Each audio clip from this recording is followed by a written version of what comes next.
अरे मेरे बेटे पहले भोजन कर ले, कब तक इतनी कड़ी मेहनत करता रहेगा? भोजन कर ले। राहुल बेटे तू सुबह भी घर से भोजन करके नहीं आया है, मेहनत पर मेहनत करे जा रहा है, भोजन नहीं कर रहा है। मम्मी जी मैंने आपसे कहा था कि जब काम हो जाएगा मैं खुद घर आकर भोजन कर लूंगा। आप यहाँ पर क्यों चली आई? अभी तो मोदी जी और अखिलेश ने भी भोजन नहीं किया है। अरे कोई मैं अकेला ही भूखा थोड़ी हूँ, किसी ने भी भोजन नहीं किया है। सोनिया जी राहुल बिल्कुल सही कह रहा है, थोड़ी देर का काम और बचा है। ये अमित शाह जी के जितने भी आलू हैं उनके खेत से लाकर हम उनके घर पर पहुंचा रहे हैं। बस थोड़े ही आलू और बचे, उसके बाद भोजन करने के लिए राहुल तुम्हारे घर आ जाएगा और मैं अपने घर चला जाऊंगा। लेकिन मोदी जी एक बात बताऊं, आप इन मजदूरों के ठेकेदार हो, कम से कम भोजन का तो ध्यान रखा करो। अरे आप खुद भी भूखे रहती हो और मेरे बेटे राहुल को भी भूखा रखती हो। अरे सोनिया जी मोदी जी यूं ही सबको भूखा थोड़ी रखते हैं, सबके फायदे के लिए भूखा रखते हैं। वो सोचते हैं जितनी देर में खाना खाओगे इतनी देर में जाने कितनी मजदूरी कर लोगे।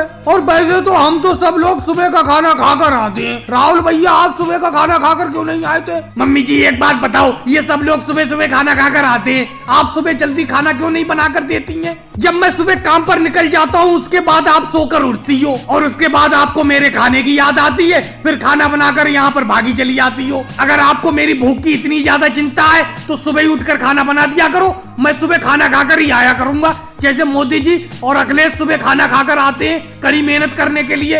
ये बात तो है सोनिया जी, हम तो सुबह ही खाना खाकर आ जाते हैं भरपेट, दोपहर को हम खाना खाते ही नहीं है। अब आप लेट उठती हैं सोकर, जब राहुल काम पर निकल जाता है उसके बाद खाना बनाकर यहाँ पर काम पर लाती हैं। अब ये बताओ काम करते हुए व्यक्ति कैसे खाना खा लेगा? चल मेरे बेटे सुबह से मैं जल्दी उठ जाया करूंगी, सुबह ही खाना बना दिया करूंगी, तू खाना खाकर ही कड़ी मेहनत करने के लिए निकलना। और मोदी जी एक बात मैं आपसे कह देती हूँ, राहुल के ऊपर जो टोकरी है उसमें आलू कम डाला करो, ज्यादा वजन मत रखा करो राहुल के ऊपर। सोनिया जी ऐसी कोई बात नहीं है, सब लोग बराबर की मेहनत करते हैं, सबकी टोकरी में 5-5 किलो आलू है, कोई किसी से कम मेहनत नहीं करता है, सब बराबर की मेहनत करते हैं। भाई लोगों को वीडियो को लाइक करो, चैनल को सब्सक्राइब करो।